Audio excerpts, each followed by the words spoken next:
Hi AI అనేక సమస్యలకు కృత్రిమ మేధతో పరిష్కారం. నగరంలో పెరుగుతున్న స్టార్టప్ ట్రెండ్స్. పూర్తి వివరాలకు చదవండి రేపటి సాక్షి దినపత్రిక. చూడు, చాలా బాధాకరం, దురదృష్టమే. నేను కూడా పత్రికలో చూశాను. కానీ ఈరోజు కూడా నేను ఒకటే అడుగుతాను, ఎంక్వైరీ చేయండి. ఈరోజు ఎంక్వైరీ చేసిన రిపోర్ట్ అనేది కూడా ఉంటే ఈఓ గారు వారనేది కూడా బయట పెట్టుకోకుండా ఒక తెలుగుదేశం పార్టీ అధికార ప్రతినిధితో తెలుగుదేశం పార్టీ ఆఫీసులో మీరు పెట్టి నిన్న ముఖ్యమంత్రి గారు చెప్పడము, మీరు వెంటనే చేయడం. పొద్దు ఇది ఈ ప్రపంచంలో కోట్ల మంది భక్తులు ఉన్నారు. వారి విశ్వాసాలని ఈరోజు కూడా దెబ్బతీశారు వారి యొక్క రాజకీయ స్వార్థం కోసం. చేసింటే ఎవరైనా కానీ సరే, ఎంతవరకైనా మరి ఏమైనా చేయొచ్చు, నేను కాదనం లేదు. ప్రాపర్గా ఎంక్వైరీ చేయండి. ఏవో చేశారు, మీరే అంటున్నాగా జూలై అని ఏ పద్ధతిలో చేశారు? గుజరాత్కు పంపించాల్సిన పనేముంది? ఒకవేళ ఏమన్నా ఉంటే కూడా ఆ ఈవో అనేది కూడా ఇవ్వాలి కదా, రిపోర్ట్ పెట్టాలి కదా. ఆ ఈవో కూడా ఈ పొద్దు ఏమన్నాడు, వనస్పతి ఆయిల్ కలిసినట్లుగా ఉంది అన్నాడు. అది కూడా అతనే చెప్పిండొచ్చు కదా అధికారికంగా. అతనో మాట చెప్పి ఒక తెలుగుదేశం పార్టీ అధికార ప్రతినిధి తెలుగుదేశం పార్టీ ఆఫీసులో ప్రభుత్వం అధికారికంగానే ప్రకటించక మునిపే ఎలా పోయింది అతని చేతికి, ఎలా వచ్చింది? దీనిపైన కూడా ఎంక్వైరీ జరగాల.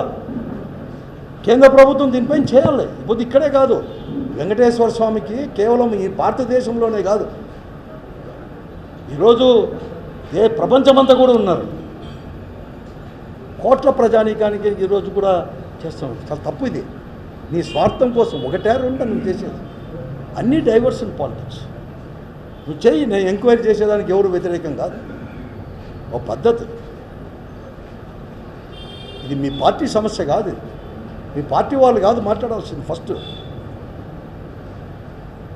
అది జరిగిందా లేదా అనేది నాకు మేమైతే జరగలేదు అనుకుంటున్నాం. జరిగి ఉంటే చేయండి, ప్రాపర్గా చేయండి. నా అనుమానాలు రేకెత్తిస్తున్నాయి ఈ దినం అంతా కూడా. అంటే మీ స్వార్థం రాజకీయం కోసం పార్టీ యాడికంటే అటు దిగజారితే అట్లా.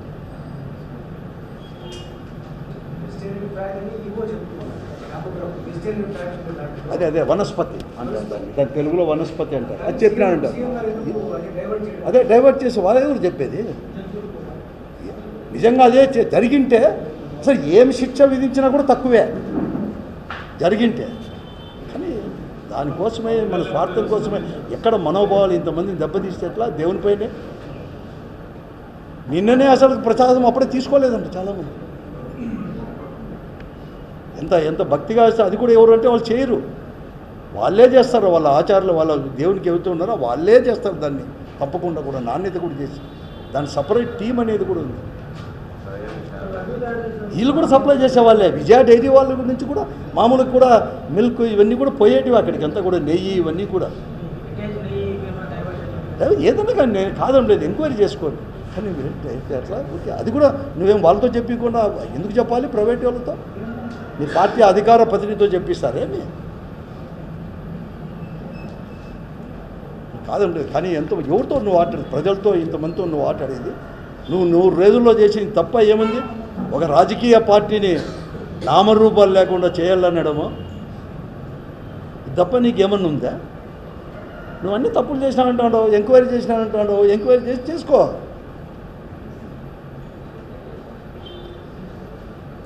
అసలు నువ్వు ముందు ఇవి చెప్పండి. మీరు సూపర్ 6 ఏం చేస్తారు? గతానివేమో రద్దు చేసేవి. గత ప్రభుత్వం 5 సంవత్సరాలు ఇచ్చినటువంటి రద్దు చేసినావు. కానీ నువ్వు ఇంతవరకు ఒక పెన్షన్ తప్ప మిగతాదంతా కూడా చేయలేదు.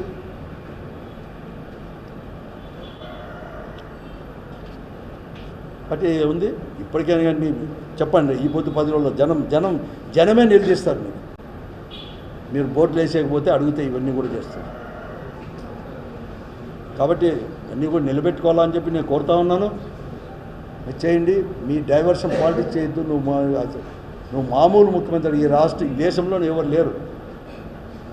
4వ తూరి ముఖ్యమంత్రి ఏంటంటే 14 సంవత్సరాల తర్వాత మళ్ళీ అయినావు. 14 సంవత్సరాలు పనిచేస్తావు. అన్నీ డైవర్షనేనా? మర్చిపోవద్దని నేను చెప్తున్నాను. 30 సంవత్సరాల్లో స్వాతంత్రం వచ్చి 73-74 సంవత్సరాలు ఇచ్చిపెట్టి 30 సంవత్సరాల్లో దాదాపుగా 85 నుంచి 35 సంవత్సరాలు, దాదాపుగా 20 సంవత్సరాలు ఇప్పటికే కూడా తెలుగుదేశమే పరిపాలించింది ఈ రాష్ట్రాన్ని. 35 సంవత్సరాల్లో ఎన్టీ రామారావు గారు కావచ్చు, లేకపోతే 95లో ఇతను ముఖ్యమంత్రి అయిన తర్వాత మళ్ళీ అయినప్పుడు కానీ మళ్ళీ 14 నుంచి 19 వరకు ఉండేది కానీ మంచిది. వాళ్ళు చేయని 5 సంవత్సరాలు 14 నుంచి 19 వరకు ఇదే కూటమి ప్రభుత్వం అధికారంలో చేయలేని అభివృద్ధి కార్యక్రమాలు కూడా ఈరోజు ఈ 5 సంవత్సరాలు ఉండే జగన్మోహన్ రెడ్డి యొక్క ప్రభుత్వం పైన వేసేదానికి మొదలుపెట్టినారు. మర్చిపోవద్దండి. 14లో కాంగ్రెస్ పార్టీ తర్వాత మళ్ళీ 5 సంవత్సరాలు ఈ రాష్ట్రం విడిపోయిన తర్వాత మీరే 5 సంవత్సరాలు పరిపాలించినారు.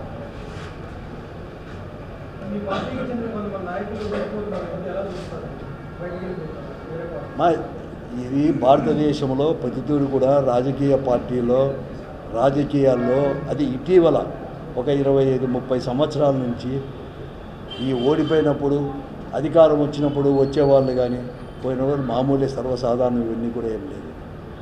పార్టీ ఏం కాదు అంత, దానికి అది వాళ్ళ యొక్క వ్యక్తిగతం పైన ఆధారపడింది. కాబట్టి దానివల్ల పార్టీ బలహీనపడేదనో లేకుంటే అందరూ ఉంటే ఉంటుందేమో. అందరూ ఉన్నాం కదా, మేమంతా ఉన్నాం కదా, పార్టీ ఓడిపోలేదా అంటే అదంతా ఏం లేదు, మామూలే.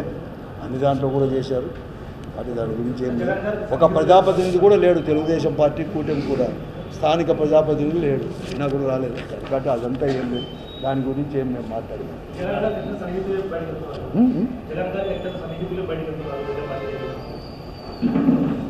చెప్తే కదా ఎవరికైనా కానీ సన్నిహితులా కాదా అని కాదు, అందరూ సన్నిహితులమే. పార్టీలో ఉండేవాళ్ళు, పార్టీ నాయకుడికి పార్టీలో అందరూ సన్నిహితులే. ఒకడే సన్నిహితులు అనేది ఎవరు చెప్పారు మీరు? బంధుత్వాలు వేరు, రాజకీయాలు వేరు. పార్టీ దానికేముంది, సన్నిహితులు ఏమో అందరూ సన్నిహితులు. ఎవరు సన్నిహితులు కానీ జగన్ గారికి కానీ అంత కదా.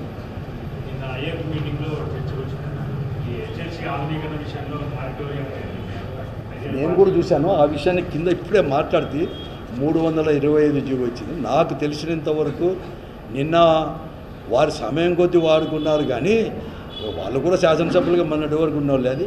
అది 2007లో నేను అనుకున్నా, 2006-07లోనో మోడర్నైజేషన్కు ఎన్నో 5 ప్యాకేజీలో 6 ప్యాకేజీలో పిలిచి హెచ్ఎల్సీ మోడర్నైజేషన్లో కూడా పిలవడం జరిగింది. మన బార్డర్ నుంచి బొమ్మనాల్ బార్డర్ 106 నుంచి ఈడు వరకు తాడిపిత్తుల వరకు కూడా దీనికి నార్త్ కెనాల్తో కూడా పిలవడం జరిగింది. మాత్రం వాస్తవము. కొన్ని వేల కోట్ల రూపాయలతో కొన్ని ప్యాకేజీలు పిలవడం జరిగింది. కొన్ని తర్వాత పైది మాత్రం 3 స్టేట్లపైన ఆధారపడింది కాబట్టి అందరం కలిసి చేసుకుందామని చెప్పి టాక్స్ కూడా బదాంలే అని చెప్పి రాజశేఖర రెడ్డి గారు కూడా ప్రయత్నం చేసింది. దాన్ని కూడా వెడల్పు చేయాలి. దానికి అనుగుణంగా కూడా 106 దగ్గర నుంచి ఇది కూడా కంప్లీట్గా కూడా అంటే అక్కడ బార్డర్ దగ్గర నుంచి ఆ తాడిపిత్తి చివరి వరకు కూడా వెడల్పు చేస్తాము. కాబట్టి మనది వెడల్పు చేస్తాం, మాట్లాడదామని చెప్పేసి 2007లో టెండర్లు పిలిచడం జరిగింది. 2014 వరకు కూడా కొన్ని పనులు జరిగిందా, కొన్ని పనులు మాత్రం జరగలేదు. తర్వాత ప్రభుత్వం అనేది ఈ రాష్ట్రంలో మారిపోయింది. మారిపోయిన తర్వాత 2005లో అనుకున్నాను, 2015లో ఇక్కడ ఉండే ఆ రోజు స్థానికంగా తెలుగుదేశం పార్టీ ప్రజాప్రతినిధులు కావచ్చు, మంత్రులు కావచ్చు, ముఖ్యమంత్రి గారితో కలిసి ఇక్కడ అనేది కూడా వెడల్పు అనేది కూడా చేస్తూ ఉన్నారు. ఈ వెడల్పుకు అనుగుణంగా కూడా పైన కూడా 4500 క్యూసెక్కులు మాత్రమే అన్ని స్టేట్లకు కలిసి 2 స్టేట్లకు అంటే కర్ణాటకకు ఆంధ్రాకు మనకు కర్నూలుకు వస్తున్నాయి. కాబట్టి దీన్ని కూడా ఒక 5500లో 6000 చేయడానికి కూడా మాట్లాడదామని చెప్పేసి కర్ణాటక పోయింది మాత్రం వాస్తవం. మీకు కూడా చాలామందికి కూడా మతిగా ఉండొచ్చు. కానీ కర్ణాటక ఒప్పుకోలేని కారణంగా ఆ రోజే చంద్రబాబు నాయుడు గారు ఆ ముఖ్యమంత్రి కలిసి తుంగభద్ర బోర్డు ఆధ్వర్యంలోనే ఉండినంతటికే అంటే 4250-500 ఉండినంతకే స్టెబిలైజ్ చేయండి ఉండినందుకు అని చెప్పి తీర్మానం చేసిన దాని తర్వాత 2015 నుంచి కూడా 2014 వరకు ఏదైతే మోడర్నైజేషన్ కింద జరిగినాయో అవన్నీ కూడా 2019 వరకు కూడా ఒక పని కూడా కాలేదు. 1-2 క్యాన్సిల్ కూడా చేసినారు ఆ వర్క్స్. అప్పుడు గవర్నమెంట్ మళ్ళా కూడా మారిన తర్వాత మేము ఎప్పుడో 12-13 సంవత్సరాల కింద రేట్లకు మేము చేయలేము, మళ్ళా మేము చేయాలంటే కొత్త రేట్లు వేయండి, కొత్త టెండర్లు పిలిచండి అని చెప్పి అడిగితే రద్దు చేసి పిలిచినారు. మళ్ళీ పిలవలేదు. నేను కాదనలేదు. కేవలం అది జగన్మోహన్ రెడ్డికే పెడితే అట్లా మధ్యలో 5 సంవత్సరాలు మీరు వాళ్ళు కూడా ఉండేదాన్ని కూడా మర్చిపోదు.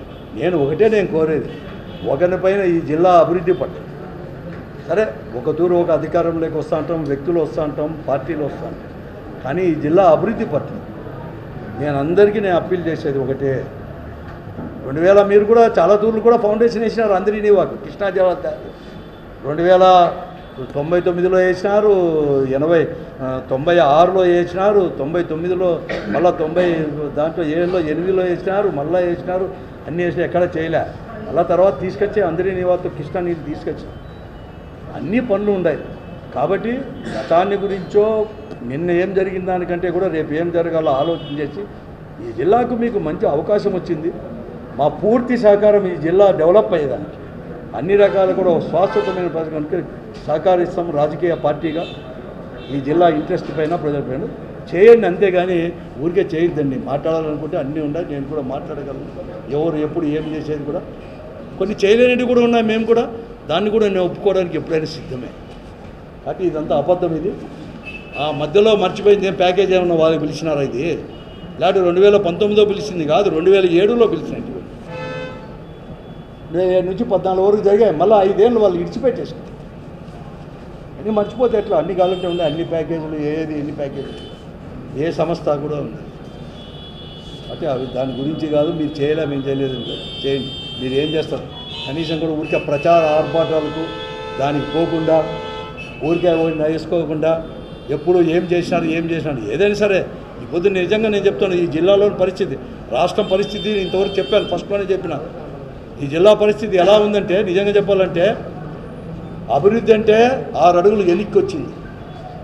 2019 జిల్లాలో జరిగిన అభివృద్ధి ఏదైనా కావచ్చు, అన్ని నియోజకవర్గాలు తీసుకుంటే అభివృద్ధి 6 అడుగులు వెనక్కి వచ్చింది.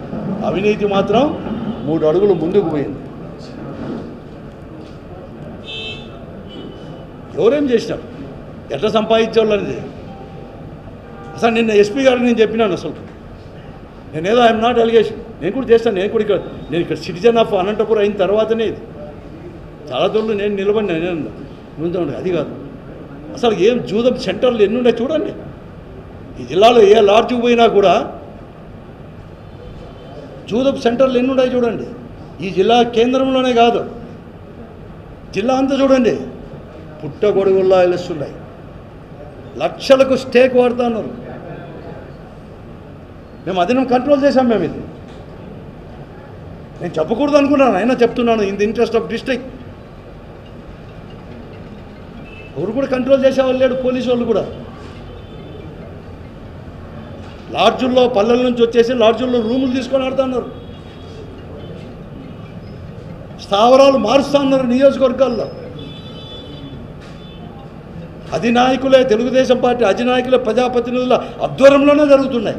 It is on record.